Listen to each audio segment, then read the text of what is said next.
مساء الخير وأهلا وسهلا بجميع الزميلات والزملاء يلي موجودين معنا اليوم. نرحب فيكم جميعا في الويبينار السادس والأخير ضمن مشروع دليل للشبكة العربية لمدققي المعلومات AFCN من أريج. هذا المشروع بدعم من الاتحاد الأوروبي وبالتعاون مع مؤسستي سايرن وجوسا. عنوان جلستنا اليوم: كيف نتحقق من المعلومات باستخدام فيسبوك ولينكدإن. معكم أنا حكون اليوم رشا فائق، مدربة ومستشارة لدى الشبكة العربية لمدققي المعلومات، وأيضا يسعدنا أن نتحدث مع زميل وخبير في هذا الشأن، ناثان باتين. هو باحث مستقل وعضو فريق التحقيق في منصة بيلينكات. هو أيضا أستاذ مساعد في جامعة جورج تاون، حيث يقوم بتدريس برنامج الدراسات الأمنية حول التحقيقات مفتوحة المصادر عبر الإنترنت. أهلا وسهلا مجددا فيكم. الرجاء من جميع الحاضرين مشاركتنا أسمائهم والدول يلي عم يحضروا منها في الشات. رح يقوم زميلنا ناثان بعمل عرض تقديمي، وبعده سنقوم بطرح أسئلتكم جميعا خلال العرض التقديمي. أرجوكم أن تقوموا بكتابة كل الأسئلة التي في بالكم في القسم المخصص للأسئلة والأجوبة Q&A، وسأقوم إن شاء الله بعد انتهاء من العرض التقديمي باستعراض كافة الأسئلة، ونسعى أن نجاوب على كل أسئلتكم على أمل أن تكون هذه الجلسة الأخيرة لنا هذا العام مفيدة وتساعدكم في عملكم. أهلا وسهلا بك ناثان، تفضل.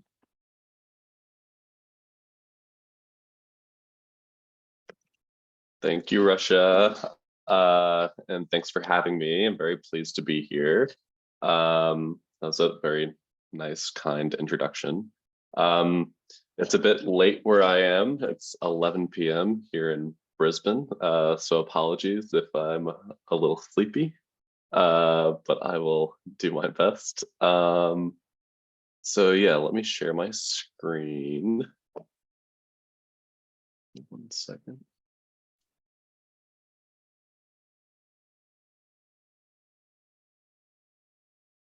Okay, can you all see my browser? نعم، نستطيع أن نشاهد باتين. الشاشة واضحة لجميع الحاضرين.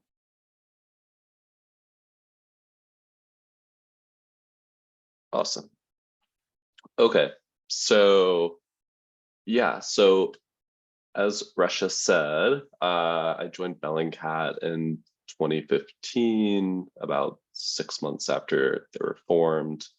And if you're not familiar with Bellingcat, it started off as a sort of loose collective of nerds around the world who were very much interested in online research. And now it's a full-fledged NGO based in The Hague that focuses on all types of investigations, but I would say that conflict investigations are sort of our specialty. I work for the Mint Group, which is a private investigations firm in DC. And I also, as Russia said, am an adjunct at Georgetown University.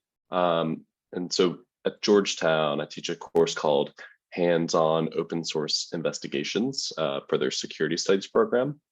And I'm thinking that this presentation is going to be pretty similar in sort of like approach as that class, in that it's going to be a lot of live demos, and it's going to emphasize sort of hands-on, like practical tools and techniques that you can use in your research and investigations sort of right away. So that's the idea.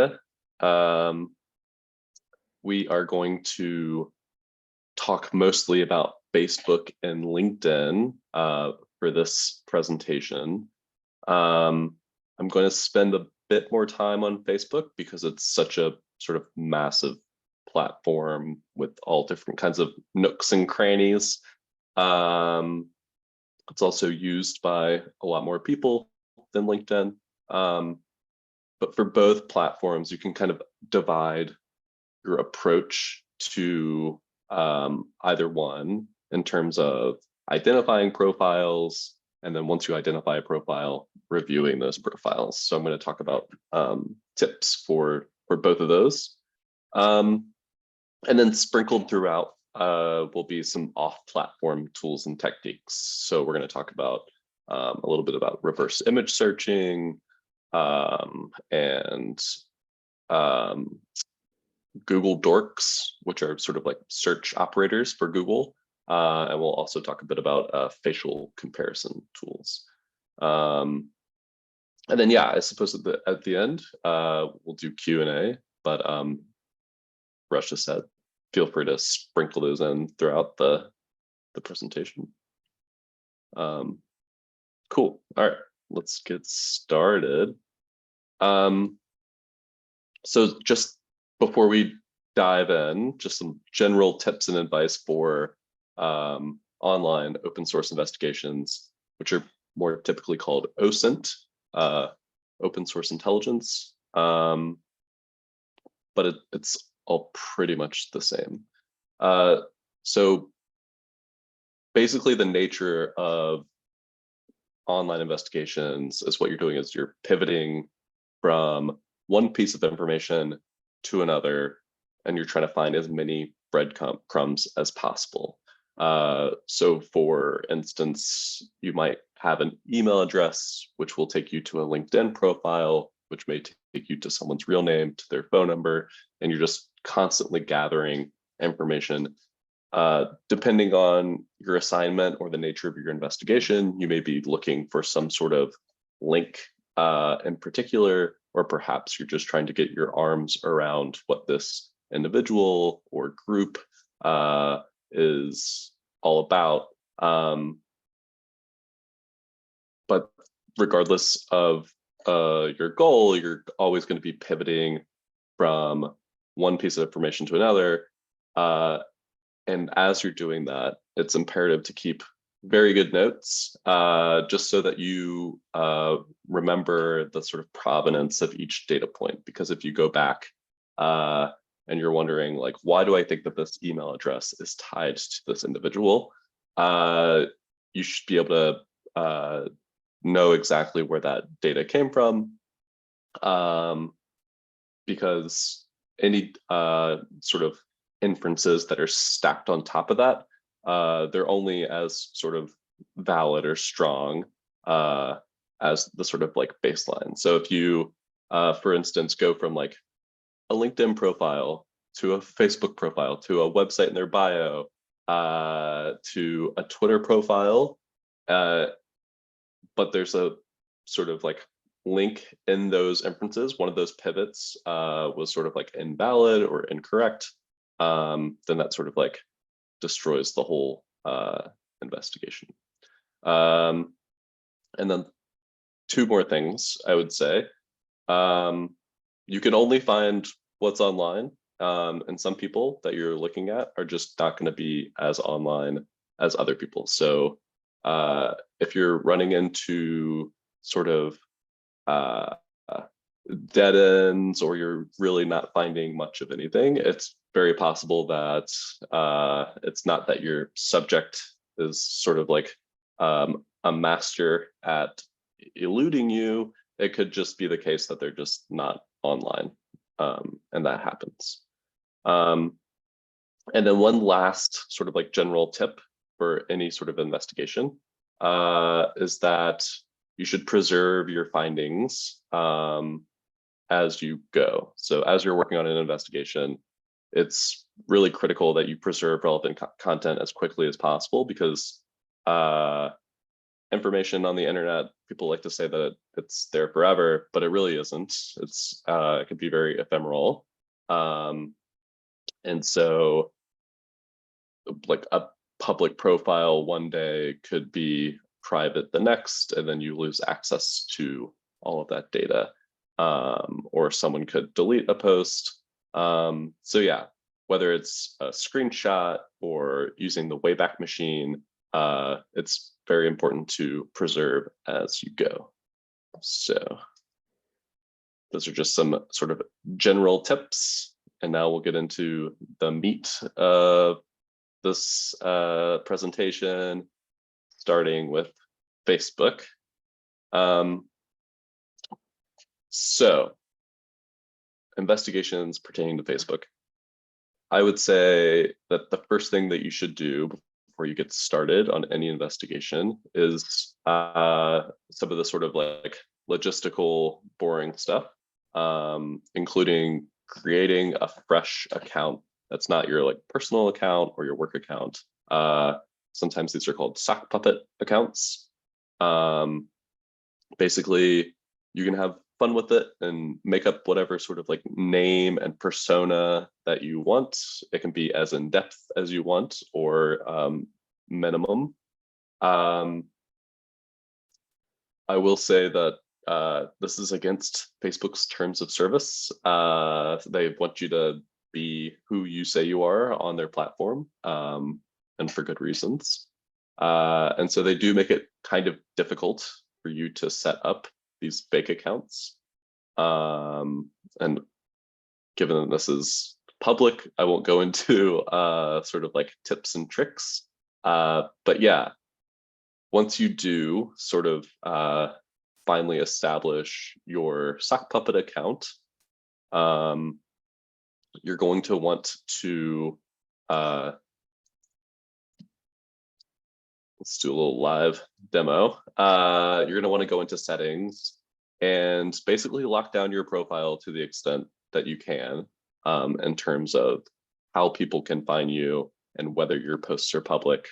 And so this is one of my sock puppet accounts. Hello, little cute dog.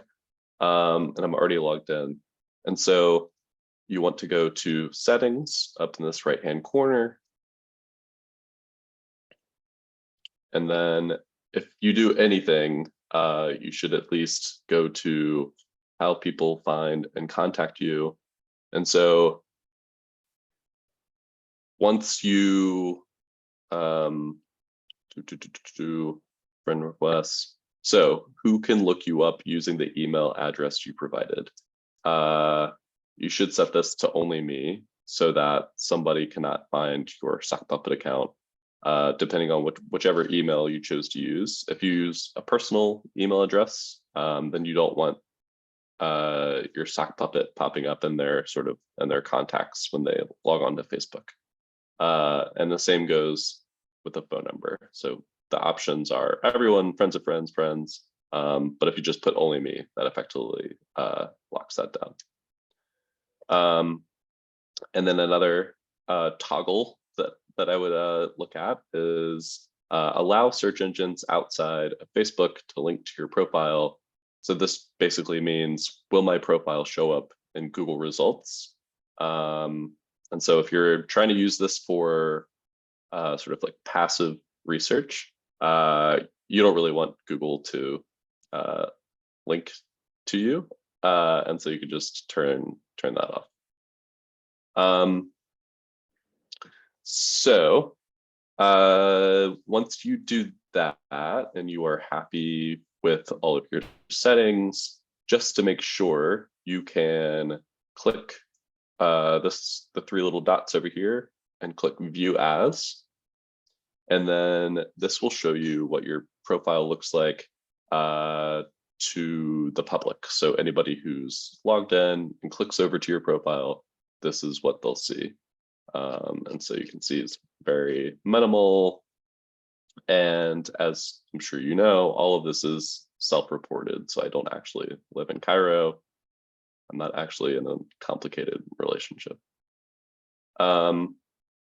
So the sort of like main purpose of creating a research account is that if you're doing passive research, so that's research in which you're not going to interact with your subject, and you accidentally like something of theirs, say you're just like clicking through their profile and you accidentally like a photo,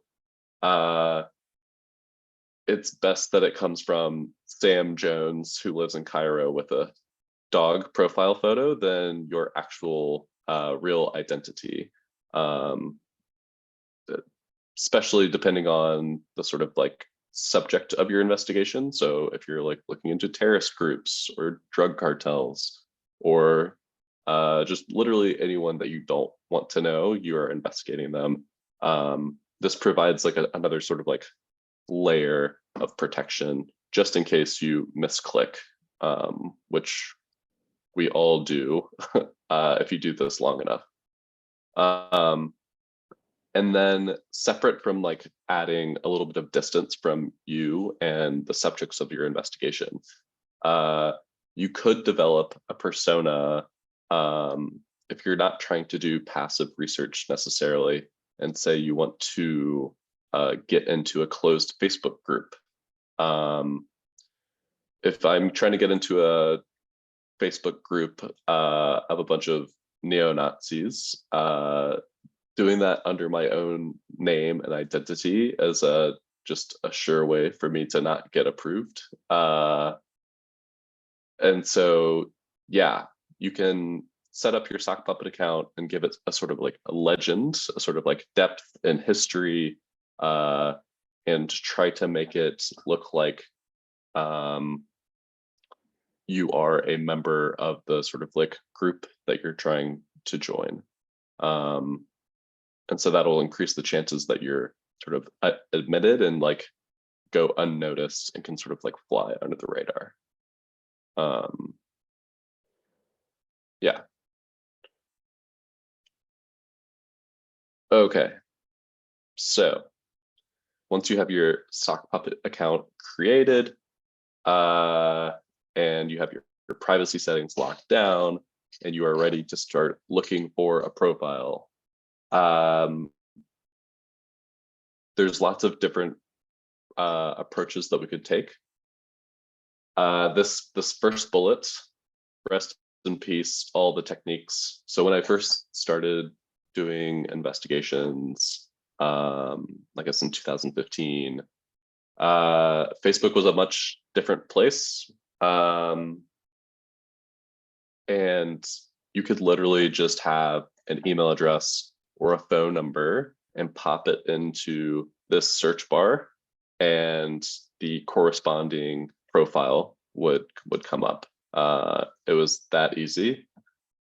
Then Cambridge Analytica happened, and Facebook made like a big pivot to privacy, and gave you a lot more ability to like control the public nature of your posts. And they took away the email search and the phone number search, as well as graph search.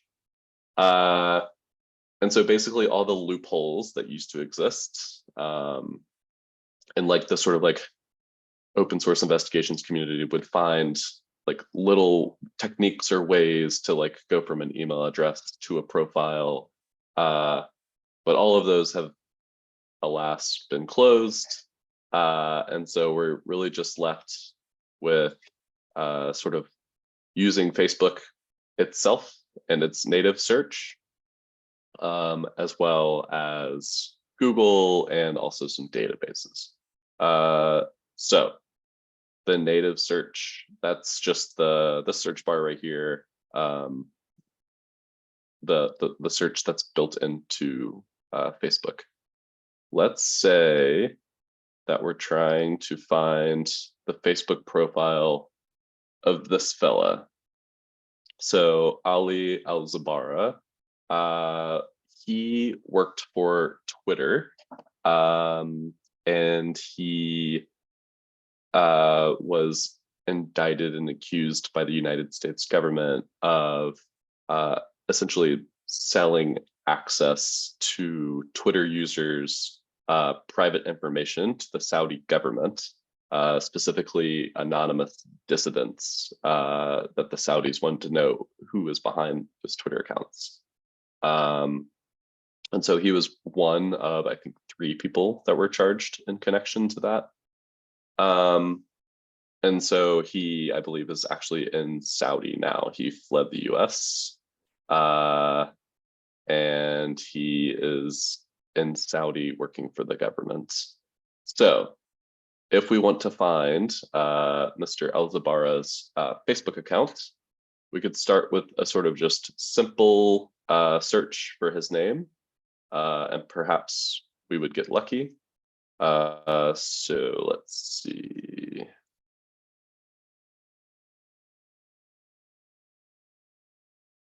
Okay, so we've got, it looks like just one person who matches that name. And if you want, here are all of the filters. So we're not looking for groups with this person's name. We're not looking for pages. We're looking at people, specifically profiles. And here are the sort of sub filters under people. They're a bit limited, honestly. So like friends, my friends, friends of friends, that's not very useful if I don't know who his friends are. City, that could be more useful, as could be education and work. The thing is that for both education and work, you're only able to filter based on places of employment or schools that have Facebook pages. So if he works for a company that doesn't have a Facebook page, like say SMAP, which is a Saudi marketing public relations firm, that doesn't appear here, so you can't sort by that, unfortunately. So let's look at this profile. The first one, the only one that actually matches the person's name. And so here we have somebody whose last post was in 2015. And just scrolling down, has a brother. That's a pretty good picture of him. So the question is this our guy? Is this the person who's wanted by the US government? So one of the things that you can do, if you know what he looks like, is you can compare faces, right? You can look to see, is that person, this person? And indeed, they look pretty similar, I think. And you would also want to confirm and verify sort of other biographical information. So it looks like we can figure out where he might have gone to school and some of his friends as well.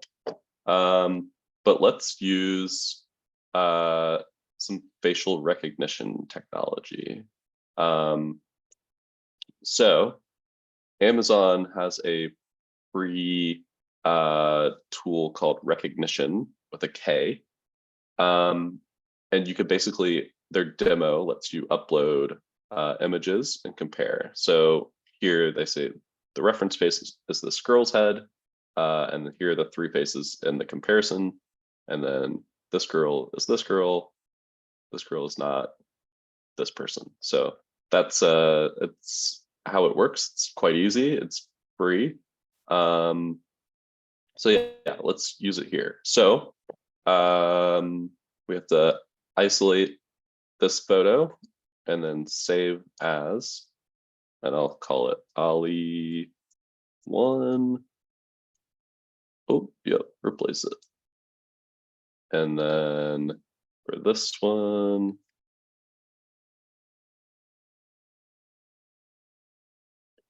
call this Ali 2.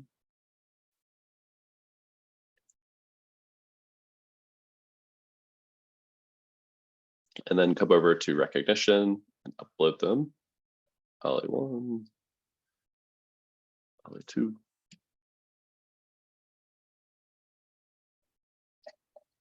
And so recognition thinks it's the same person, which, just a couple of caveats about this. It's not 100% accurate all the time.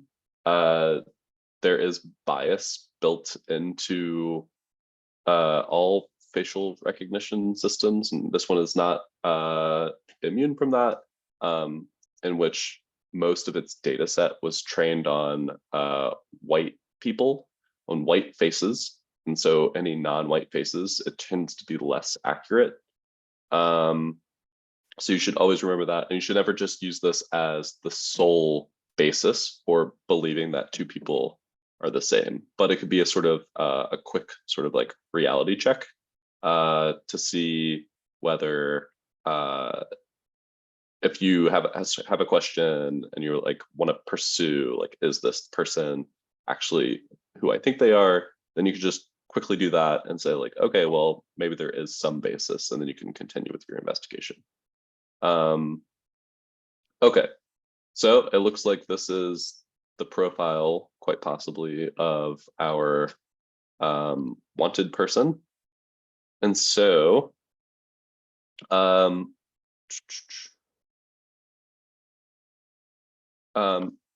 so we're going to stop there because we're not going to get into reviewing the profile just yet, but that's just a quick way to search for and identify a profile. Is just use Facebook's native search. It doesn't have to be more fancy than that. Okay. So we got lucky in this case. Ali apparently has a very unique name.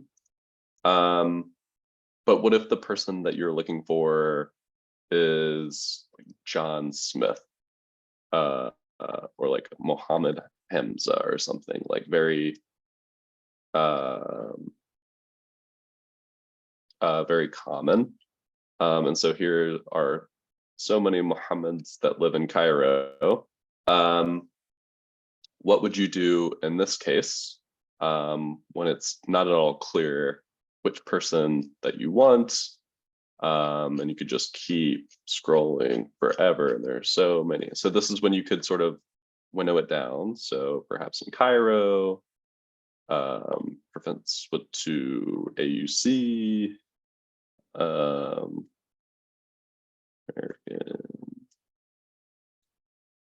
University. Is that what it's called in Cairo?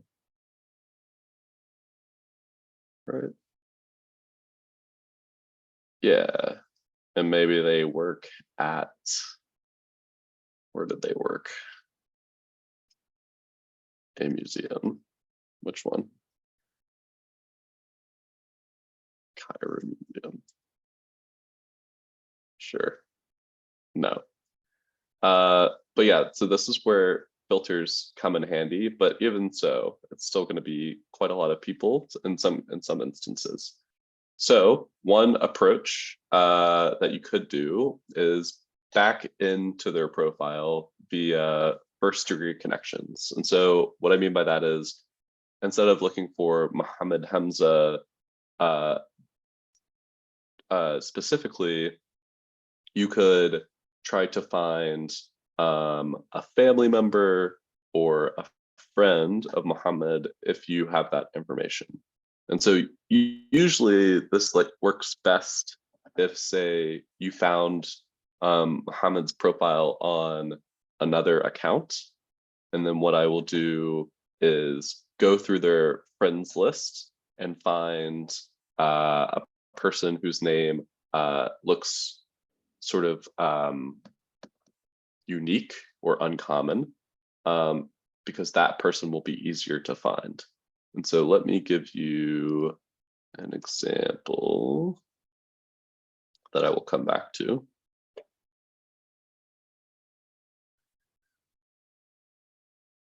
So this person, Shalif Julio, this is obviously not on LinkedIn or Facebook anymore, but bear with me. This person is best known for being one of the founders of NSO Group, a spyware as a service firm based in Israel. He's no longer there anymore. He's since started a cybersecurity company of all things.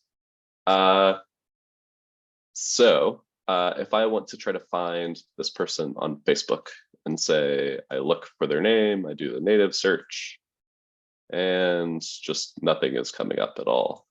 That could mean any number of things. It could mean that Shalib doesn't have a Facebook profile.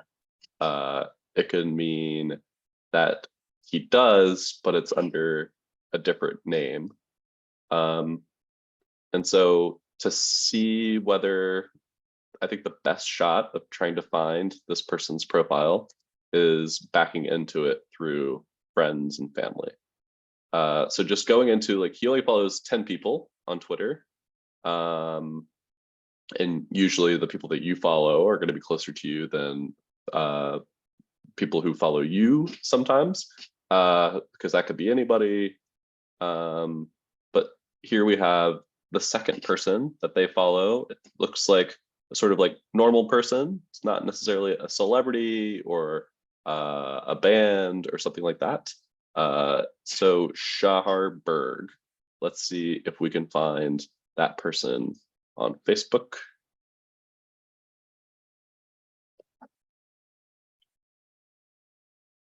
And even when I misspell it. So here is somebody with that name who lives in Tel Aviv, who has blonde hair, who could be this person. Let's take a look.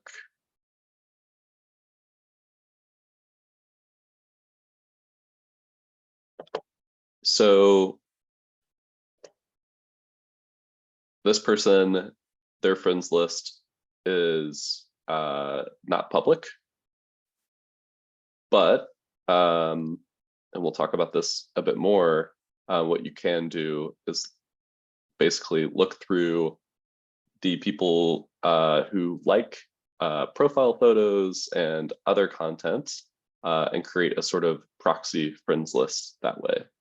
And so what I would do is if I were trying to find out if this indeed is, or if I was trying to find Shahad's profile through her profile, this would be a sort of like good start. This is the second profile that he followed on Twitter. And then if you look at his profile, they actually shared a business together, this Kwando company, which is where she works as well. Okay, so backing in via first degree connections, here is an example of a Bellingcat investigation in which this took place. So in 2016, there's a terrorist attack in Berlin. And so we sought to find the Facebook profile of this person. And so we were not able to find his right away because I believe it was under a pseudonym. But we did find the profile of his brother. And then on his brother's profile, there was a video that was uploaded of this person that we were able to locate. And then from there, we built out additional profiles for this person because they all had friends lists. And for whatever reason, this guy had several profiles and they all were friends with each other. So yeah, this is a sort of real life example of sort of backing into the subject's profile through a family member. And so I don't know if any of you have experience with this, but I feel like we all have that one sort of family member, like who just is way too on Facebook and just posts so many like photos of like family gatherings and that sort of thing. That is the person that you're looking for when you're looking for your subject, who maybe doesn't even have a Facebook profile, but you can sort of glean and learn things about your subject just through the sort of like weakest link, as it were, and their social network. Okay. So native search, backing in via first degree connections, URL iteration. So what do I mean by that? So Ali Al-Zabara is the only person with this name. But John Smith, you can bet that there are quite a lot of those. And the way that Facebook creates usernames for profiles is they just iterate by one with a number after the URL. So John Smith 23, let's see if that person exists. Yeah. And so the idea here is that there's probably a John Smith 24 and a John Smith 25, etc. That's not useful. It's not a useful way of finding a profile if the person has a very common name. So John Smith, there's probably like 500 or 1,000 of those. But if your subject has a relatively uncommon name, you could iterate on it and do, say, for instance, Shaherberg.1 or Shaherberg.2. In this case, we'll come back to this in a bit later, but they've actually changed their username to Chakaberg, and that's something that we should keep in our notes to use for further searches. That's a good pivot. So let me show you an example. Sorry for the morbid content, but yeah, so this is another example of a Bellingcat investigation in which we were looking for the Facebook profile of a terrorist, one of the Paris suicide bombers. And this person's username was Billy Do Hood, but the person's actual name was Bilal Hadfi. And so what we did was basically what I just showed you, which was add .1 to Bilal Hadfi. So there's a original Bilal Hadfi, and there's a Bilal Hadfi 1 and 2 and 3. It just so happened that 1 was the person that we were looking for based on the content on their profile. But yeah, that's another way, is just to iterate using the URL. And then in addition to URL iteration, literally just Googling with identifiers is a good way to find someone's Facebook profile. It sounds very sort of like simple, but it is. Google is very good at indexing and categorizing the internet, and Facebook profiles are no exception to that. Though, as I showed you earlier, you can make it so that Google does not index your profile, which is important to know. So when I say like Googling with identifiers, that really just means John Smith, Cairo University, like that sort of thing, and then add Facebook. It's that simple. I'll get into a bit more of search syntax in the LinkedIn section, but that's pretty much it. That's what I mean by that. And then finally, databases. They're extremely powerful, especially the good ones. And I'll show you Scope Now. That's my favorite in a little bit. But these are sort of the main techniques for identifying a Facebook profile. Okay, so once you've identified a profile, next thing you're going to do is review it. So again, perhaps you have a sort of end in mind that you're looking for. Perhaps there's some sort of information in particular, or perhaps you're just trying to get a sense of who this person is. But it's not sort of anything too like too special or too complex. It's literally just click through their profile. So I will draw your attention to the About tab. This is probably one of the most important because it provides you with a lot of biographical information that you can use to pivot on and to continue your investigation. What else can you do when you're looking at a profile?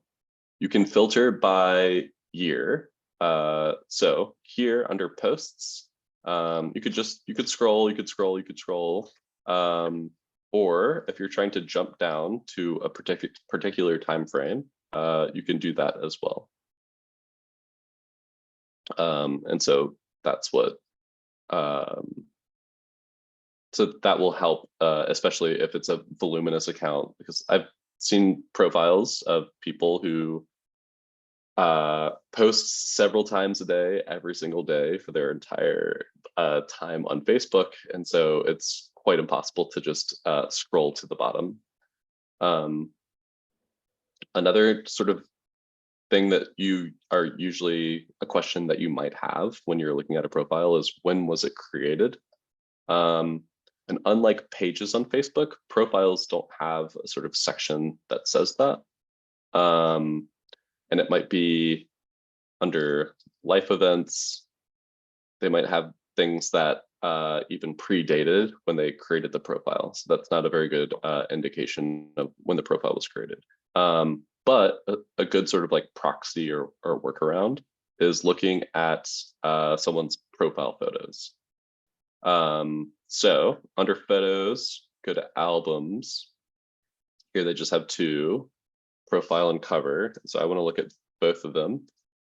And usually this is the case. It's not necessarily the case, but their first profile photo, especially if their first cover photo is the same date, that's usually the earliest content that they have, and a good indication of around when the profile was created. So if not August 10th, 2012, probably somewhere around that. And it looks like their cover photo is a couple years later. Okay.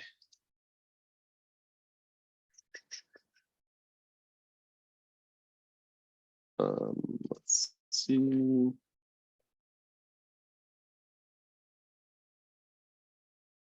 Okay.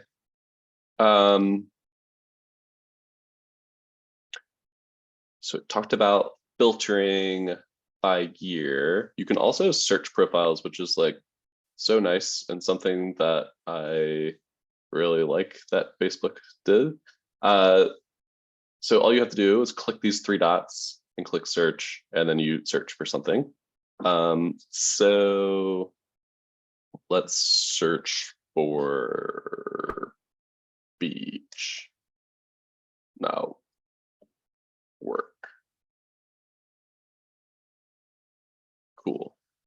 So this is what the search results look like. And so posts you've seen, that's not a useful filter for an investigator. Most recent could be. Tagged location also could be as date as well. So those are filters that you have available to you. And so the interesting thing about this search feature is that it's not just searching on their Facebook profile, but it's also searching across Facebook for mentions of this person. So for instance, this is not Shahar, but perhaps she, yeah, so she's tagged in this profile. And this is especially useful when you have a profile that looks like this. So here we have a profile that if you scroll down, you quickly reach the bottom. So that's it. That's all that you can see on this profile. It's just these two posts. But if you search, using the search profile, you can at least get some more tags and a bit more content for this person. So instead of just having 2 posts, now we have a tag. So some of my preferred search terms are the person's own name. So Alex, in this case, I think rotting house, nothing. Birthday is often useful because it's usually tells you when their birthday is, which date of birth might be useful in determining who someone is. And just things like work or brother or mother or friend, that sort of thing. And then you can like go to these groups where this person is posting and perhaps see more content. Perhaps Shinan has more photos or content involving Alex, and so that's a good tip that like even if the profile looks like it has basically nothing in it, you should still use the search feature to try to gather more information about the person. Okay. And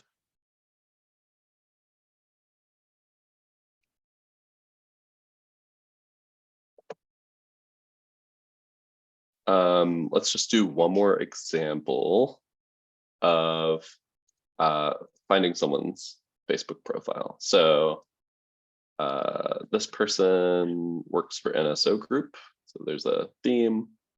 And again, there's only one person with this name, but it doesn't look like there's much content at all. So this person is the operations research team leader at NSO.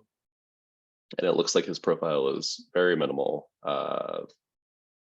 Super cool lion photo and some sort of like screen, but then otherwise there's nothing. There's no photos, there's no videos, no pages liked. Ooh, there are pages liked. The hacker news, so that fits with the NSO LinkedIn profile. But if we use the search feature, perhaps we can find some more content. So let's try this person's first name. It's at some place in Israel at a business. Okay. Let's try their last name. Awesome. Okay.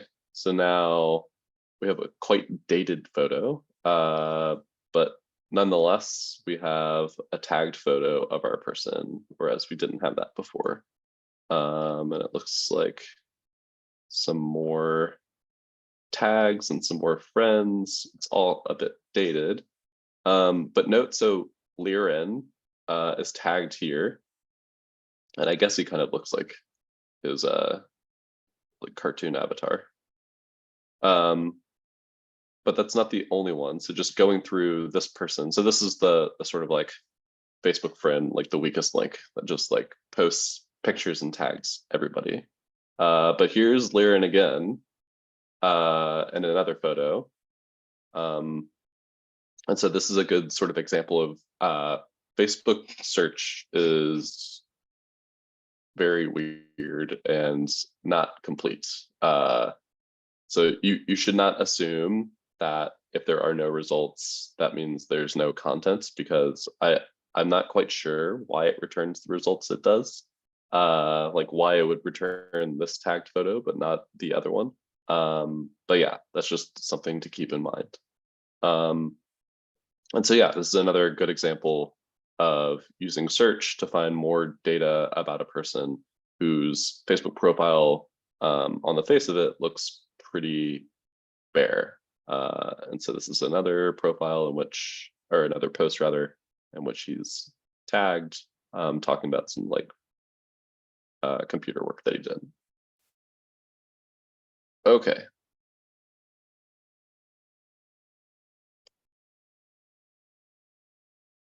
So, while the search feature is very useful, some profiles do not have a search button. So let me see if I have an example.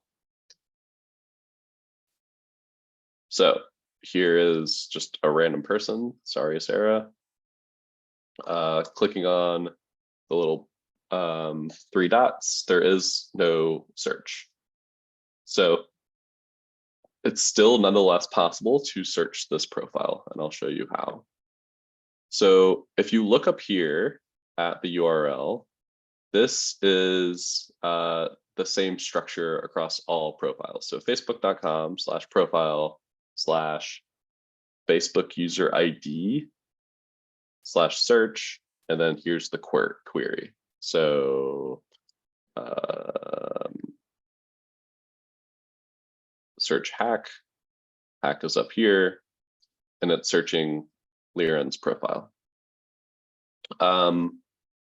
Let me show you how to find. So this is the same structure across all profiles, and so it could be applied to Sarah's as well. We just need to find, here we have Sarah Bueg.98. We need to find out what her Facebook user ID is. And so to do that, you will need to go into the source code of this profile. And so if you're on a Mac like I am, you can do Option Command U, or you can just right click and view page source. You can also do inspect if you want, but view page source is a bit cleaner to look at. And so it looks sort of like, yeah, it looks like a lot of gobbledygook, and for the most part, it is like 99% of this does not pertain to anything that we need to worry about. We are only looking for, again, the user ID. And so to do that, always check line wrap, because for whatever reason, Chrome, it gets a little bit messed up with the find function if you don't. And then just do find, so Command F, and then we're going to look for, I already have it here, user ID, all one word. And then you could see in the source code, user vanity, so like what's their username, Sarah Bueg.98, and then comma, user ID, and then a string of numbers. So this is her user ID for Facebook. So we're going to copy that. And if you want to tell if you're correct, if you grab the right string, you can do facebook.com and just put it at the end. So instead of her username being there, that's her user ID, press enter, and then there you go. So we have the right string. So going back to Liren's search, again, we're going to use the same URL structure, except switch out his user ID for Sarah's, and then we will search, I don't know, just Sarah. No. Bueg.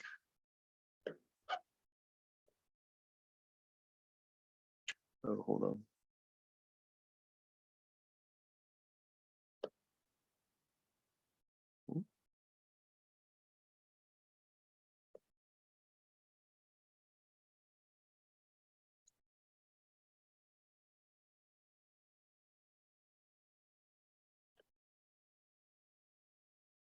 There we go. So yeah, now we're searching Sarah's profile, even though Sarah doesn't have a search feature, just because we just know what the search URL looks like, and we could just replace the variables. So we replace the user ID, and then the search term goes there, and that's it. Let's do that for one more. So here's another just random person. Again, can't search on their profile. So let's take a look in the source code and find their user ID. So user vanity, M Hakim, and then user ID is right there. So ends in 6.2. We'll just replace this 6.2, and then we'll say Hakim. Amazing. Oh, there's still nothing. But rest assured, we are searching Mason's profile. Is there anything? No. Birthday. There you go. So yeah, this is him posting, I guess, in another in an event. Okay. So those are the sort of like main ways that you can review a profile. Just click around everywhere. Filter by year to jump down, and then search through a profile using the search button. And if they don't have the search button, you just change the URL so that you can search. So you can, and I'm sure some of you are thinking this, that there are websites out there, like for instance, this one, where you can put in someone's Facebook username. Let's do Mark Zuckerberg. His username is, or his user ID is just the number 4. Oh, not found. This is kind of perfect because I think it's important to sort of like not rely on these third-party websites because they come, they go, they break. They're not reliable, as you can see here. And so it's much better as an investigator to just know how they work, to be able to do it yourself. And so once you know that Mark Zuckerberg's user ID is, can be found in his profile just like anyone else's, then you won't have to rely on these websites. So user ID is, again, 4. And if you want to check that that's right, pop it on the end and see if it resolves. Yeah. So yeah, easier but less reliable. There's surely other ID lookup sites out there that are currently working. We've already talked about figuring out when a profile was created. I briefly mentioned, so when a friend list is not public, which is more often than not, like I said earlier, what I like to do is basically look at the person's profile and find, it's usually a profile photo that has the most engagement. And then you could sort of like create a friends list from these. So if you want to like scrape these or copy paste them into an Excel spreadsheet or something, it's almost certainly going to be people who are friends with this person that are engaging with their profile photo and not just some randos. So you can use that as a sort of like proxy friends list and build that out that way. Another thing is that when you're looking at comments, engaging comments, quote unquote, is the default. And so you will need to change it from most relevant to all to see all the comments. And that's most useful on posts with lots of comments. So yeah. But just so you know, and so you're being exhaustive when you're looking at profiles. Okay. Let me see. And I said very early on, going back to our friend Alzabara, that some people are just not as online, or perhaps they just don't have as much content. And Ali certainly falls into that category. So he has content from 2005 through 2014, but that is pretty much it. There's no other content on his profile. And so sometimes that's just what happens. Okay, I think this is the last thing about Facebook. So I said earlier that it used to be the case that you could take an email address or a phone number and just pop into the search bar, and a profile would pop up, and you just click to it and be so easy. That doesn't exist anymore. And I said there's no way for you to go to an email address to a profile, or phone number to a profile. That's not completely true. So in 2021, a data set of over 500 million Facebook users was published on the internet for anybody to download.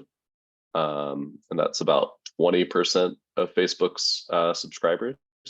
And so Facebook wasn't hacked. They were scraped. So basically, the sort of like upload your contacts feature was abused, if you will. And so somebody just when you sign up for an account and you have your contacts list, and Facebook's like, oh, all these people are on Facebook, you do want them to be your friends. They did this except with all the numbers, and they organized it by country. And so if you wanted to, you could find this data dump, which again is free, it's on the internet.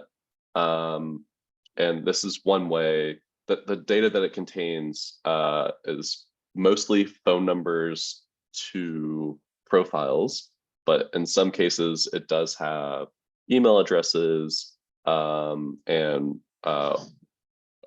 employment information as well, and also location.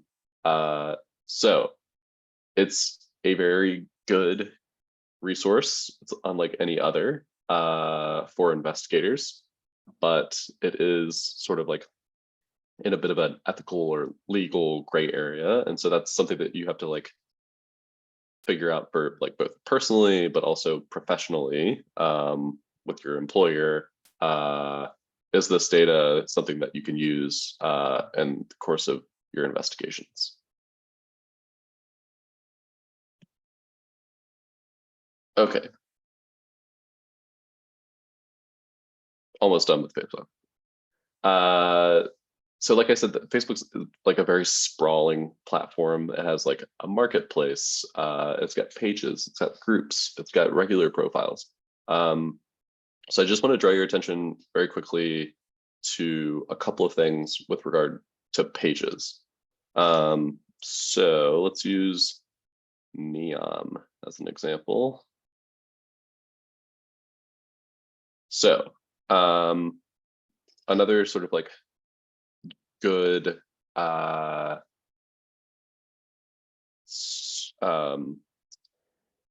new sort of thing that Facebook did was it introduced page transparency. And so what that means is, instead of this just being a sort of like black box and not knowing who's behind it, it's still kind of like that. But if you go into the about section of a page, which if you'll notice, this is different from a profile in terms of the sort of data that's available, and you click on page transparency, it gives you a lot of sort of like information that is like a bit about like behind the scenes of a profile.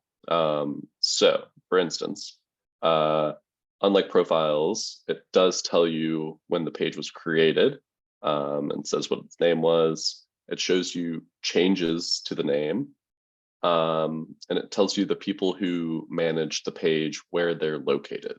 So for Neon, they are all over the place, from New Zealand to Saudi Arabia, as you might expect, but Mexico, Brazil. It's very interesting. And so this is a useful tool, especially when you're looking at information operations, or basically when you're looking at accounts that are purporting to be one thing that are not. So if, for instance, you're seeing this sort of like account that's like targeting Democrats in the US or Republicans in the US and trying to like whip people up. And then you see that the people who manage this page are based in, say, for instance, Russia. That could tell you that it's not actually local Americans who are running it, and that it's perhaps part of a information operation campaign. Unfortunately, you can't see exactly the profiles who are behind it, unlike groups, where on Facebook groups, they'll show you the administrators and their profiles. For pages, that information is not available. Last thing about pages, Facebook has an ads library. So you can look at all of the ads that these pages have run. Here are the filters. You can choose which platform you can look at, and also active and inactive status. So ads that are currently running and ones that I already have.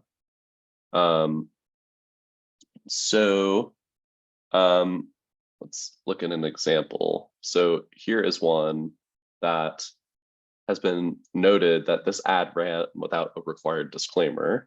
So it's about social issues, elections, or politics, but they didn't include a verified paid for by disclaimer, so it was removed. So here's a neon ad that was removed, and it tells you a bit about the demographics, how much it cost for them to put it up, where the platform was. And so, yeah, this is, so that ad library is just another resource that you should know, that especially if you're looking at sort of like political pages, this would be a good resource to review. Let's see. Okay. And then, so we know how to like identify profiles and review them and look at pages, but like, why does this matter? I probably don't have to tell you all this, just given the audience, but just the sort of like applications for research on social media platforms in general, just kind of like is only limited by your imagination. But some use cases that sprung to mind based on the work that Bellingcat has done include some of these. So documentation of war crimes by eyewitnesses on the ground. I mean, you just have to look at the, civil war in Syria is like probably the most documented conflict ever up until perhaps Ukraine. Tracking drug cartels. So there's a really good Bellingcat investigation about that, where it's basically people who are showing off their goods in on Facebook for their friends. Tracking foreign fighters, that's an investigation that I did, which is also kind of like the same sort of thing, where it was like showing off for people back home and posting on Facebook. And then uncovering information operations by nation states. So this is something that Facebook is constantly doing. They release quarterly reports on basically all the takedowns that they do. And so this definitely makes for like interesting reading if you ever want to see the sort of like breadth of the types of campaigns that Facebook sees that are engaged in by all different kinds of actors, but nation states in particular. Okay, so I didn't know if we wanted to pause and just talk about Facebook and do some Q&A. Would that be possible, Russia? So I can... في الحقيقة لدينا مجموعة جيدة من الأسئلة، لحاول يعني أنتقي منها ما يعني يخص الجزء الأول الذي تفضلت مشكورا ناثان بعرضه. بداية عنا زميلتنا ليال عم تسأل كيف يمكن استخدام معلومات فيسبوك ولينكدإن في عملنا الصحفي، وكم درجة مصداقية هذه المعلومات. أعتقد يا ليال أن ما قدمه ناثان يوضح أننا بالتأكيد يمكننا الاستفادة من هذه المعلومات، لكن نحتاج للتدقيق. ولكني سأترك الإجابة على هذا السؤال لناثان. ناثان، هل تعتقد أنه يمكننا الاعتماد كصحفيين بدرجة كبيرة على المعلومات الموجودة بفيسبوك، على مواقع كفيسبوك ولينكدإن في عملنا الصحفي؟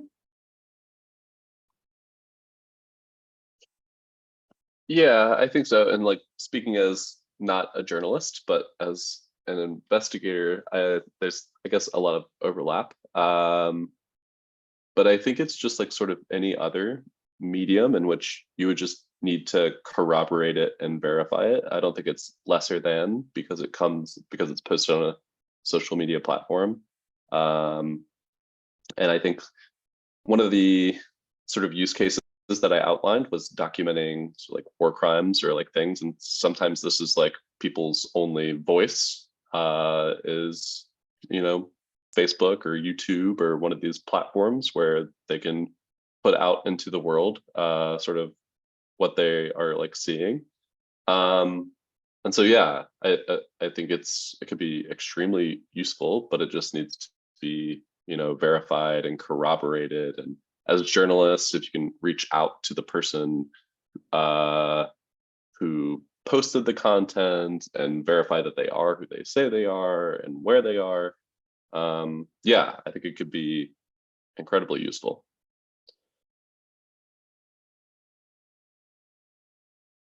هناك سؤال آخر من زميلتنا عايدة، أتمنى أن يكون عم بقرأ الاسم صحيح، عايدة مصطفى سلمان، تسأل كيف يمكن التحقق من منشورات على الفيسبوك ولكنها مجهولة الهوية يعني المنشور لا يحمل اسم صاحبه، يستخدم خاصية الإخفاء.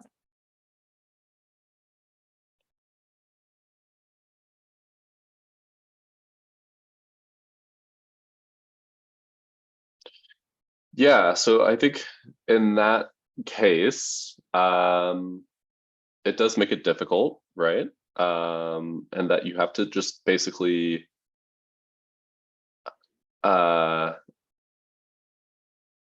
if there's information that can be independently verified regardless of who posted it,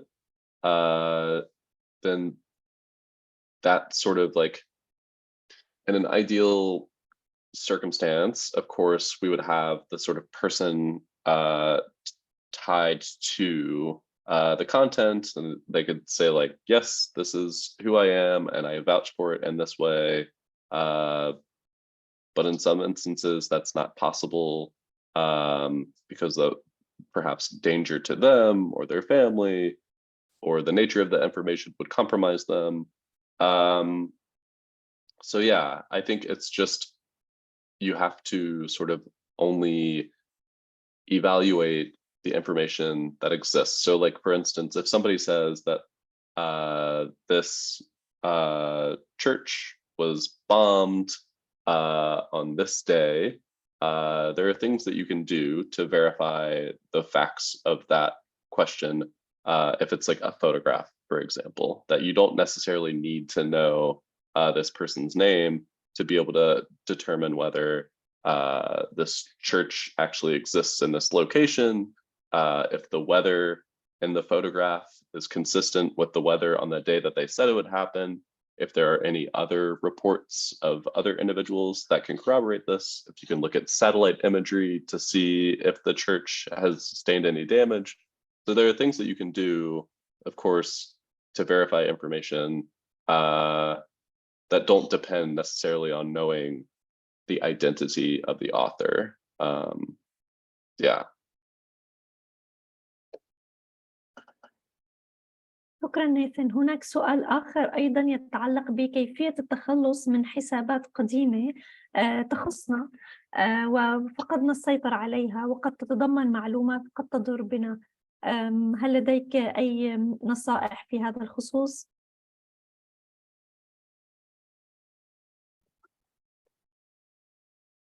For like, just so I understand the question, like personal accounts that you don't like you got locked out of your account basically. نعم وجود على سبيل المثال أنا صحفية كان لدي حساب شخصي سابق، لم يعد لدي إمكانية للوصول له لأسباب ربما فقط كلمة السر أو كلمة المرور أو لأي سبب آخر، وأنشأت حساب آخر، لكن الحساب القديم ما زال موجود، ما زال عليه بعض المعلومات التي يعني لا أرغب أن تبقى متاحة أو أمام الآخرين لأنه يمكن أن تضر بي. I think your only option, so like Facebook is a behemoth sort of like faceless company that you're not going to get like good customer support. I think your best option is to report the profile, as in like click like report for, I don't know if like abuse or like what the options would be, but to try to sort of like flag it to somebody through that mechanism, I think is the only option that you would have, unfortunately.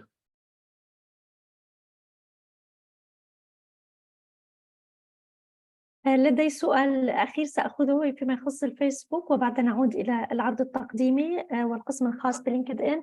زميلنا عمار عرقسوسي يسأل كيف يمكن التحقق من صاحب المنشور الأصلي؟ يعني سأحاول أن أشرح سؤالك يا عمار، أتمنى أن أكون فهمته بشكل صحيح. أحيانا هناك منشورات يتم تناقلها يعني ضمن خاصية القص واللصق، يتم تناقل بعض المنشورات ربما تتضمن معلومات. هل هناك طريقة لمعرفة هوية صاحب المنشور الأصلي، أول من نشر أو كتب عن هذا الموضوع أو هذه المعلومة؟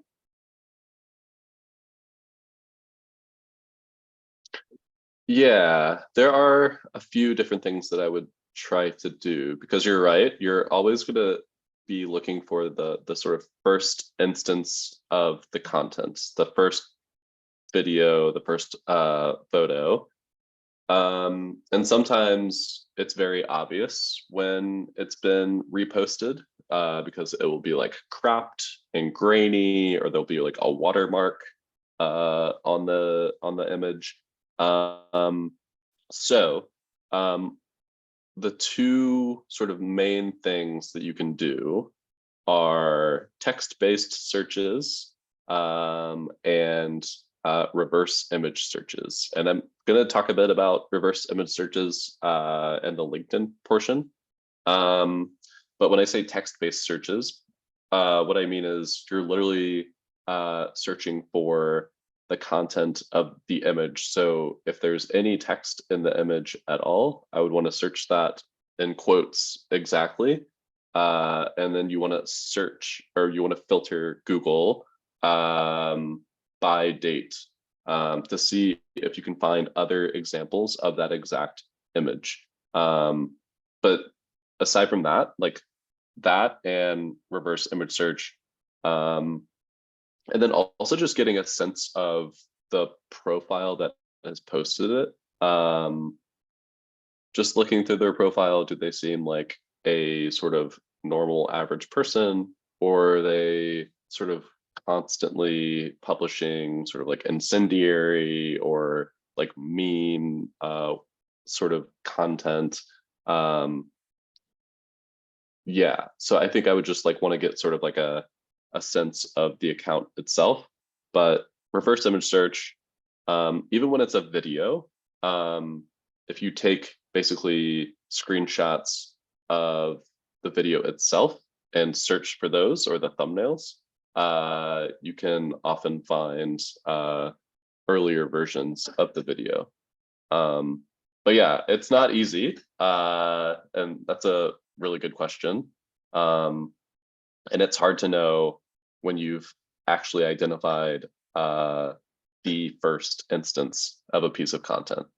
But yeah, so that's a good question though. شكرا ناثان. نحن سعداء بأسئلتكم ونتمنى أن تكون الجلسة مفيدة لكم. هي حقيقة غنية بالمعلومات نظرا لخبرة زميلنا ناثان.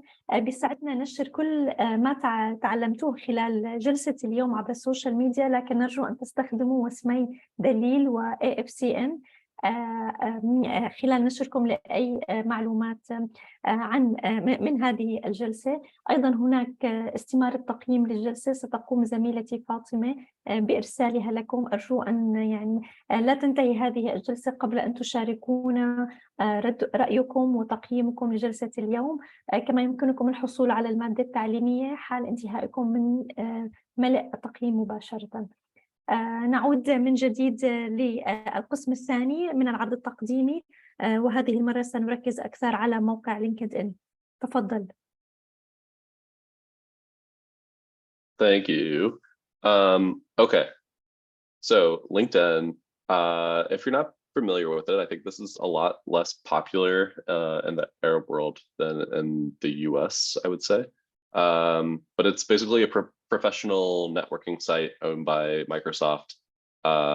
Some people like me just use it as like sort of like a resume, basically like an online resume. Others use it more like a traditional social media platform, where they're like publishing posts and commenting on other people's posts and joining groups and linking pages.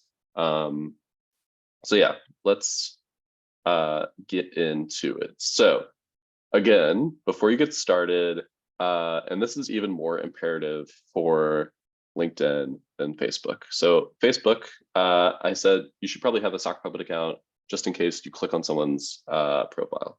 That's also the case with LinkedIn, but on LinkedIn in particular, they have what's called LinkedIn Premium. And so whenever you see a LinkedIn profile with this little gold IN, that means that they can see the name and employer of the profiles who visit their profile. So let me show you. Let's go to LinkedIn.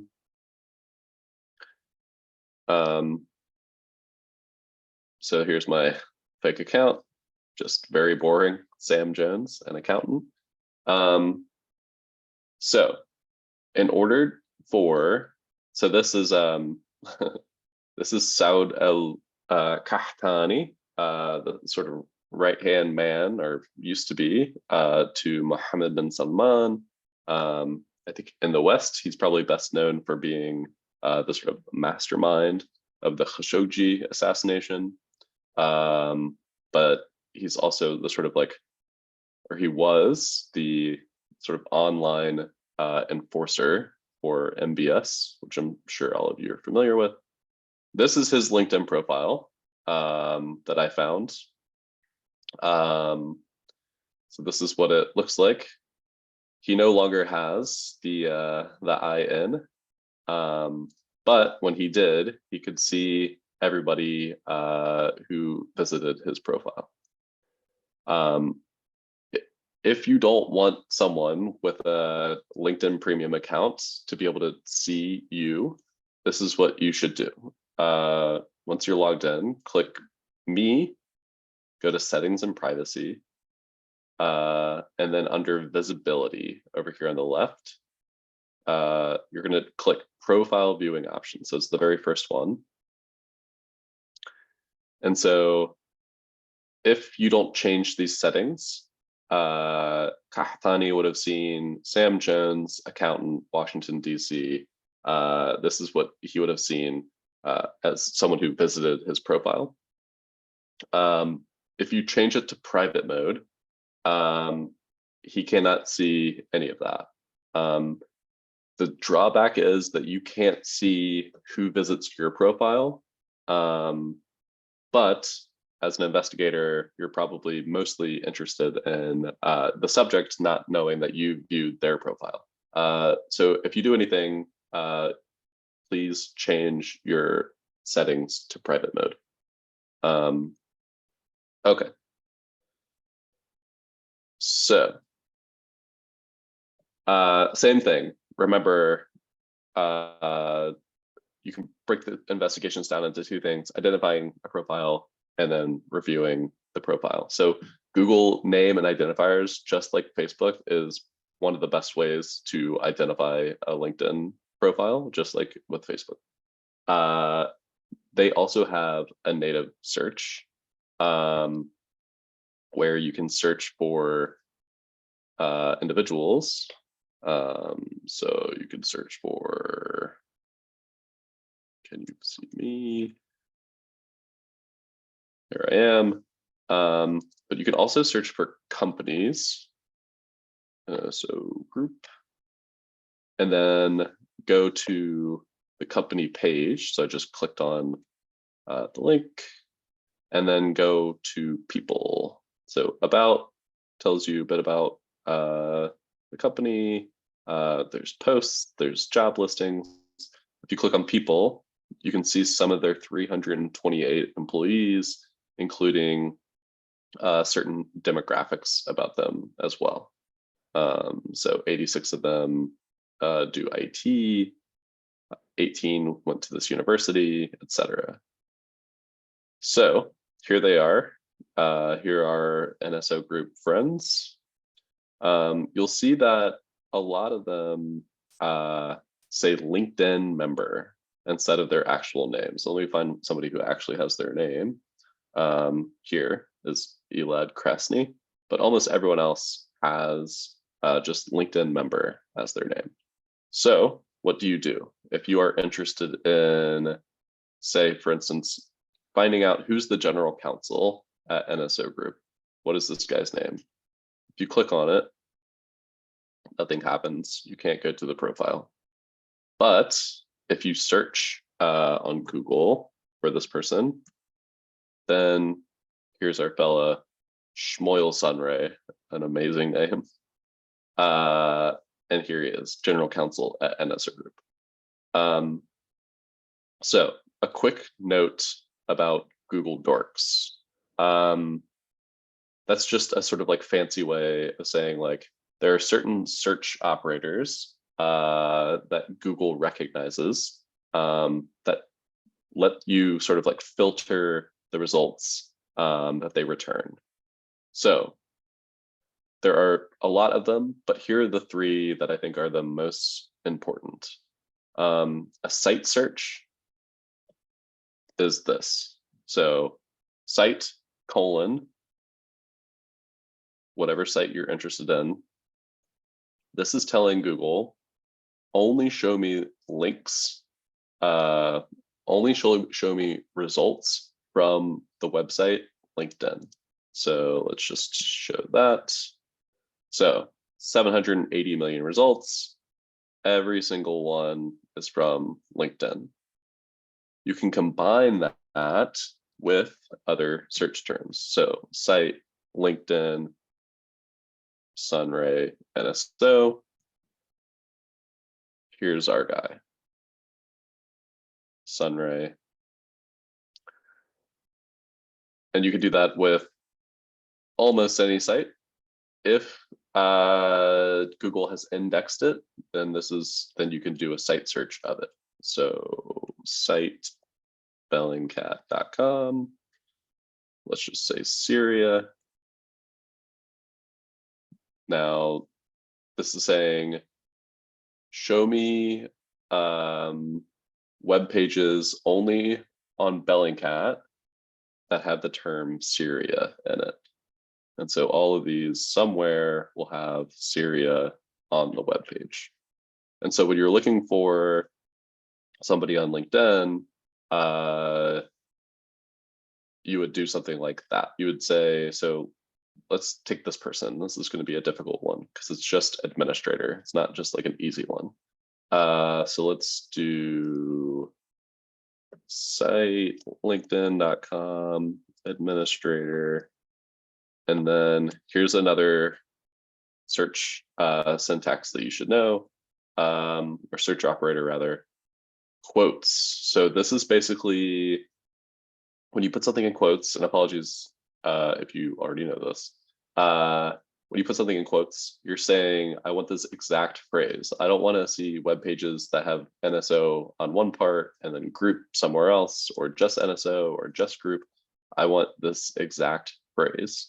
So I'm saying, Google, show me pages that have the word administrator, that have the phrase NSO group, that are on LinkedIn. Okay. And so we have system administrator, help desk administrator, and I'll show you one more search operator to combine with the three, and that is the hyphen. So here is an example, Saud al-Qahtani, that's like, show me just that phrase. Don't show me just pages with Saud or Qahtani. Show me that whole thing. Now for this one, I added a hyphen, and the hyphen says, omit this search term. So in this, I'm saying, show me all pages with Saud al-Qahtani that do not include the term Khashoggi. And so you can see that it went from 215,000 results to 158,000. So this is a way of sort of like getting rid of information that isn't relevant to you. So administrator, NSO group, that still has 6,100 results. That's too many. So we're interested in, who is it? This person. That's just an administrator. So we're going to take out system administrator.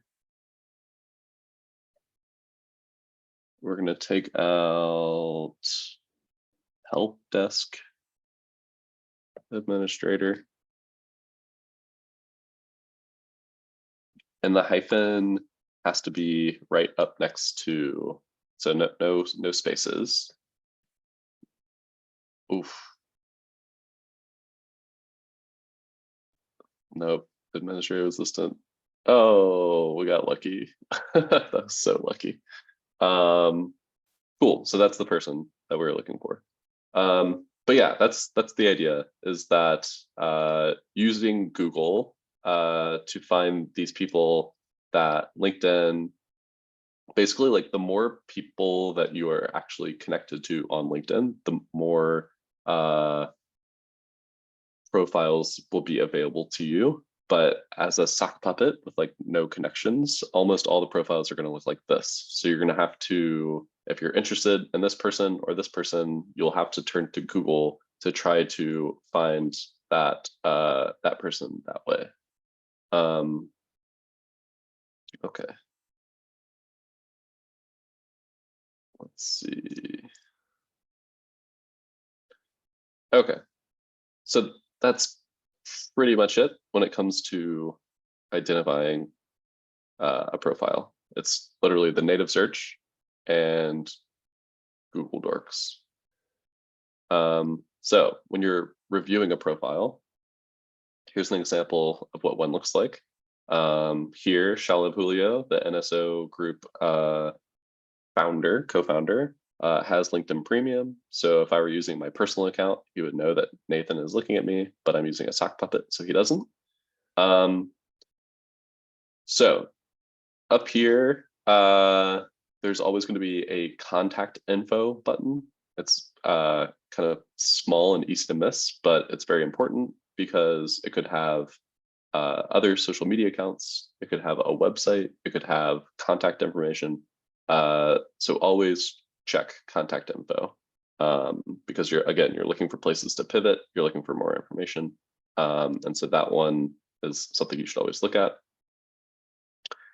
We're going to skip the activity section for a second and scroll down to experience. And so, yeah, this is all self-reported, which is important. None of this is sort of like independently verified. They could, anybody could sort of fabricate or lie about their experience on a regular resume, as well as an online resume. So that's important to know. But already we have lots and lots of biographical information of this person. And then under skills, basically what this is other users on LinkedIn can endorse you for various skills, whether it's here it's web applications, entrepreneurship, startups, and then you can click on those endorsements. And these aren't necessarily people who are connected to them, like follow them, but often it is sort of coworkers or professional contacts. So yeah, this is another way to sort of like understand someone's social network. And if you're trying to, say for instance, find their Facebook profile, maybe you want to back into their profile through one of these connections or one of these endorsers. And then moving along, recommendations. These are just like what they sound like. You can like post on someone's LinkedIn profile and say that I recommend them. So it looks like they did that. Shalom did this for 3 people, including his co-founder. It's nice. Oh, and there's Shaherberg, the person that he followed second on Twitter. And then down here under interests, this is like where you can follow public figures, companies, you can join groups, schools, newsletters. And then the last thing is activity. So I would always just go to show all posts, and then you could split the activity on Facebook or LinkedIn by these 3 different buckets. So posts by Shalom, comments on other people's posts. So there you are. What are you gonna? Mabruk. And then reactions. So that's likes and the like. So yeah, that is LinkedIn in a nutshell. But again, it's all self-reported. So here's a very kind of amusing example. There's a LinkedIn profile by this analyst called David Juberg, who pretended to be like a real person, would post photos of themselves, and had a LinkedIn profile where they said they worked at the Department of Defense.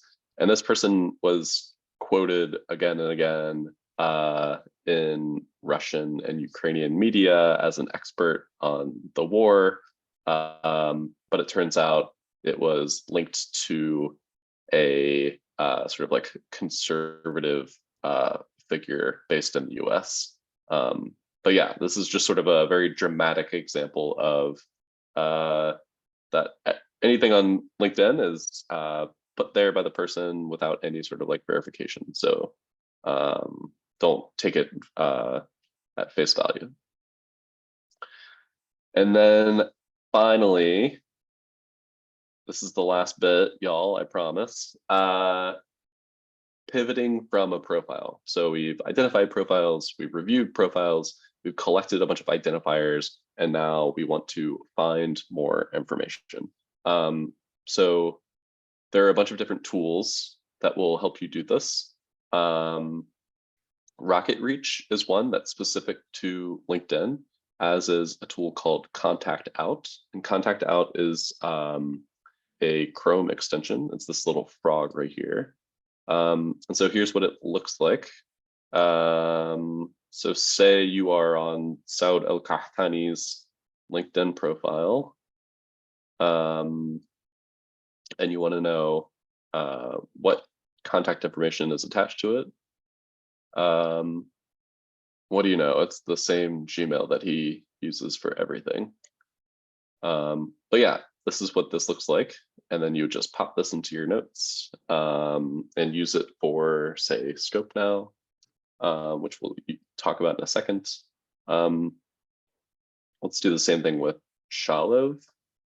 So again, you just go to their profile, click the frog, and then here is the contact information that is associated with those accounts. So I'm just going to grab that, put it over here. And then, yeah, let's just throw it into scope now while we're working. So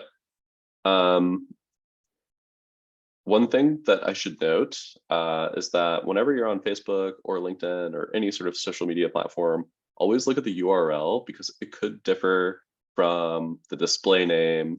And this is a good example. So Shalev changed his URL to Shalev Holy, and it's possible that he only uses that for LinkedIn, but it's also possible that that's a username that he uses across different platforms. So we'll find out. All right, so we now have person's name. We know that they live in Israel. We've got some contact information for them. So Scope Now is my favorite sort of like people finder tool. It's a paid tool, but I don't think it's that expensive. But I'll just give you a quick little demo. So this is what it looks like. Here's a bunch of fields that you put information into. So we're going to use Shalev as an example. Lives in Israel. Email address is this Gmail. Oops. As well as his new company, his new cybersecurity company.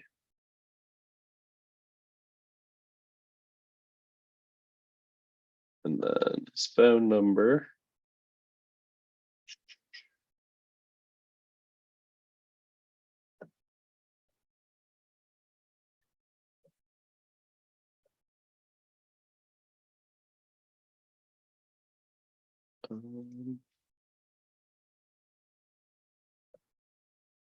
Maybe that's not okay.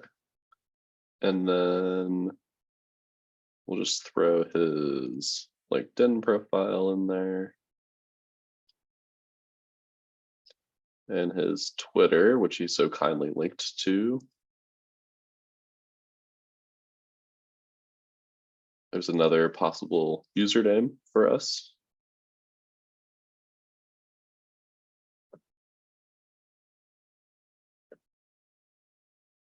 And then you click search. And then so you could obviously add other information, including place of employment, address, even like people that are connected to him. So I'm going to let this run in the background, and then we'll come back to that. Okay. Two other things. So we're collecting usernames because people are lazy, or they are trying to like start like a sort of like a brand for themselves, like a personal brand. And so it's incredibly common for people to reuse usernames across platforms. So usernames are definitely something you should be paying attention to and collecting. And then once you have some, you can go to a tool such as this one called whatsmyname.app. And this is basically going to take the username and search for it on other platforms. So Shalavoosh. Does it exist anywhere? Oops.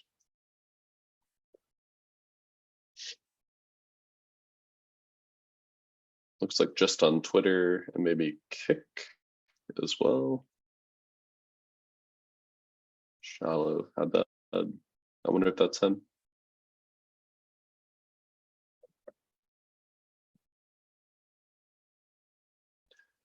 Let's try this one.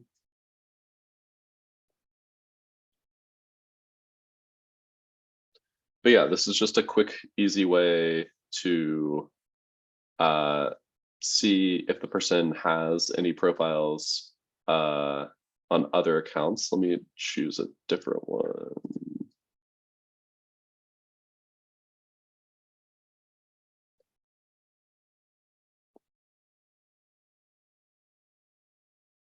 So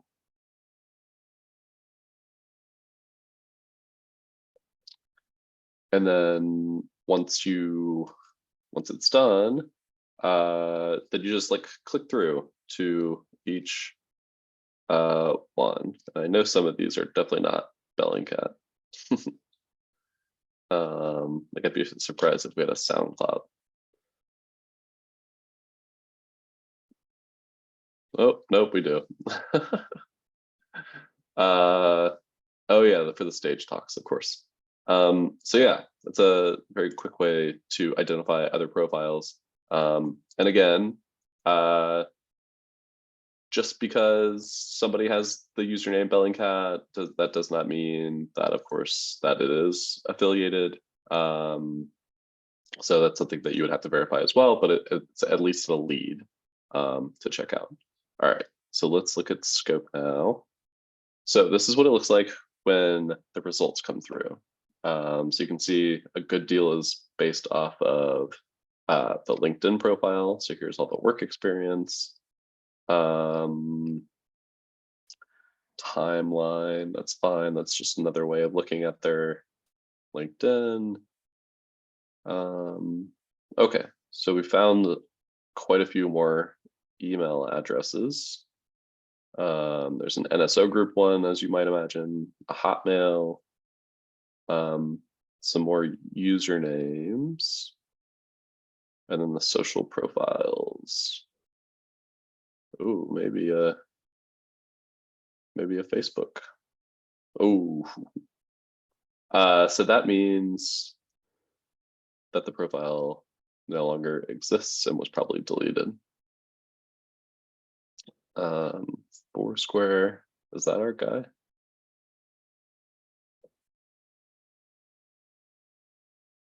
Looks like him. Oh, there's that Facebook. So yeah, yeah, and there's his Twitter. So he did delete his Facebook profile. Good for him. So yeah, this is what there's his Instagram.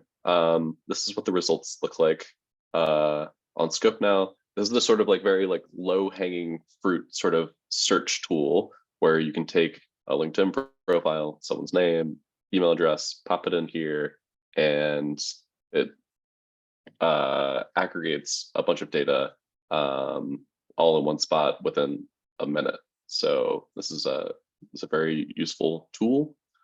Let's see. And then the last thing I'll show you is reverse image searching. So let's go to our friends. It's probably not the best example, actually.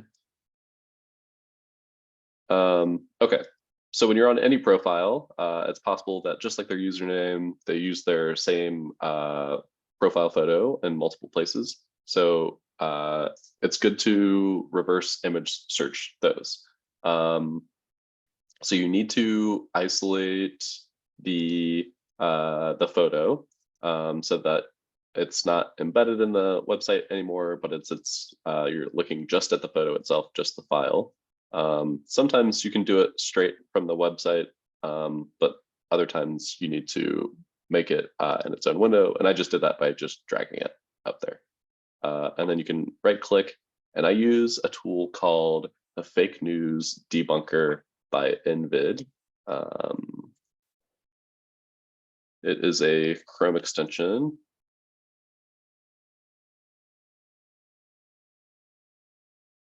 And this is what it looks like. It's a Swiss Army knife, as it were, but one of the things it does is it automates reverse image searches. So you could do just search image with Google, and so I'm just right clicking, and then this Google Lens will pop up. Click find image source, didn't find anything. Or right click And here are all the different other websites where you can reverse image search. So Bing, for example, Yandex, which is a Russian search engine. But if you click all, it'll open up all these in one go. So I doubt this is gonna work actually. Let me find.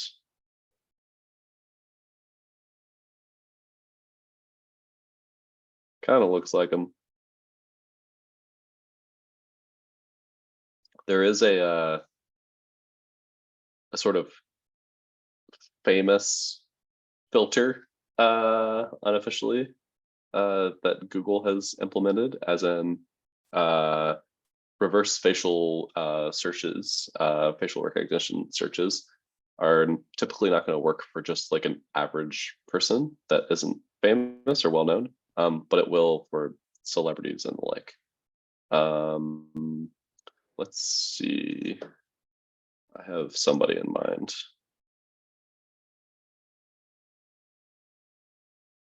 People. What's our Sunray friend's name?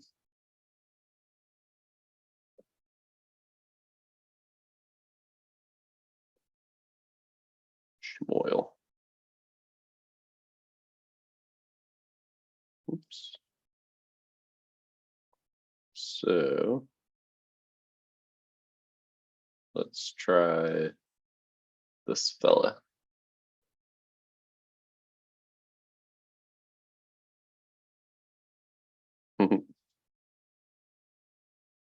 No. Oh, here you go.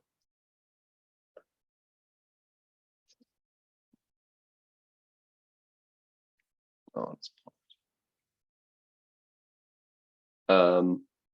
but yeah, so that's the gist of it. That's how reverse image searching works for the most part. And then, so yeah, when you're pivoting from a profile, you're going to be, again, looking at all the nooks and crannies, clicking all the links, and making sure that you find all of that identifying information and contact information. And then here are some tools that you can use to pivot from a LinkedIn profile. And then for any social media platform, LinkedIn, Facebook, Twitter, whatever, you can do reverse image searches, username searches, and then Scope Now is a sort of like catch-all tool that will help you identify just about anything there is to be found on somebody online. And so that is it.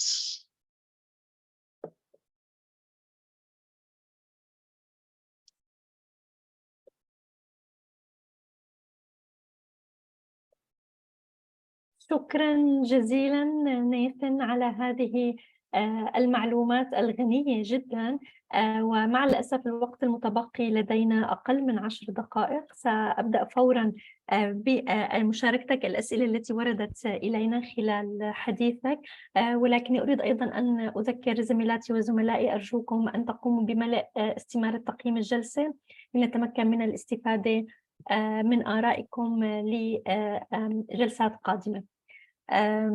هناك الكثير من الأسئلة حول أدوات يمكن استخدامها للتحقق من المعلومات. ذكرت أنت بعض من الأدوات ناثان، لكن أرجو إن كان متاحا لك سريعا أن نعيد التذكرة ببعض الأدوات الأساسية التي يمكن توظيفها في عمليات البحث والتحقق على فيسبوك أو لينكدإن. فقط نذكرها سريعا لنذكر زميلاتنا وزملائنا.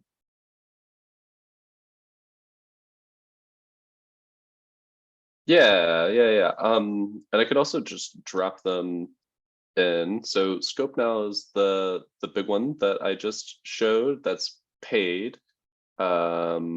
Get Contacts is another one that's just for LinkedIn. Let me go drop that in there as well. And then rocketreach.co is another one for LinkedIn as well. Oh, and then Invid is another Chrome extension. Yeah. This fake news debunker for reverse image searches. I think those are like the sort of main ones, in addition to yeah, just reverse image searching. Oh, and Amazon recognition. That last one is the facial comparison tool. I think that's all. شكرا لك. سؤال آخر من براء يسأل: في حال كنا نتتبع شخص معين على فيسبوك أو لينكدإن ومن ثم قام بإلغاء أو إيقاف حسابه، هل هناك طريقة نستطيع منها يعني إعادة التحقق أو إعادة الوصول للحساب المحذوف؟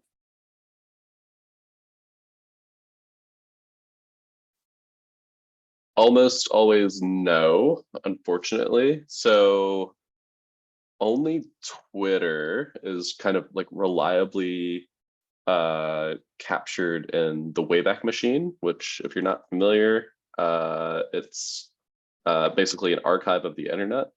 But Facebook and LinkedIn almost always are not captured there. And once something is deleted, it's gone forever. The only exception to that is that sometimes Google will cache search results. So let me share my screen again. So for example, LinkedIn.com, NSO group.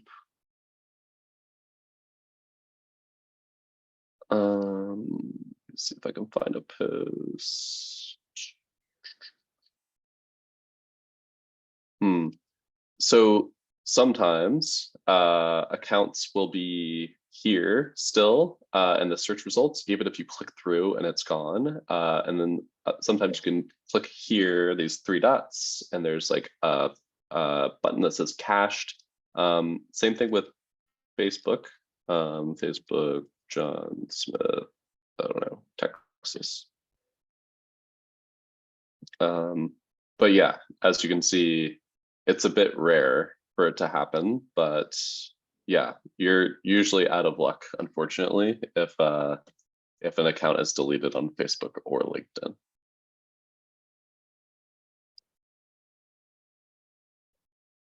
شكرا لك. سؤالي الأخير لهذا اليوم يتعلق أيضا، هناك سؤال يسأل: إذا كان هناك بعض البروفايلات التي يوجد فيها خاصية البحث وبروفايلات أخرى لا نجد فيها خاصية البحث، هل هناك يعني إمكانية للبحث في بروفايلات لا تستخدم هذه الخاصية، خاصية البحث؟ وكيف يمكن أن نزيل خاصية البحث من البروفايلات الخاصة بنا؟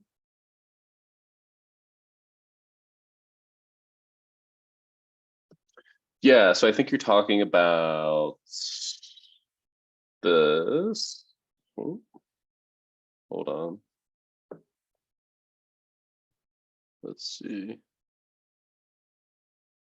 So I think the person is asking about this search feature. So I'm honestly not sure. It's got to be somewhere in settings, how to change whether it's available. I actually tried to look for it before this presentation and I could not find it. So I don't know why some profiles have it available and some don't. I'm not sure, but if the question was, how do I search on a profile that doesn't have that? They just need to remember this URL where this is the user ID, this is the search term, and you find the user ID by looking at the source code. So just again, really quickly, right click, view page source, line rep, search for user ID. This is our guy's ID. Put it here, and then any search term that you want. So homework, for example. No results, but we are searching for his profile. So I'll drop this into the link as well, or the chat rather.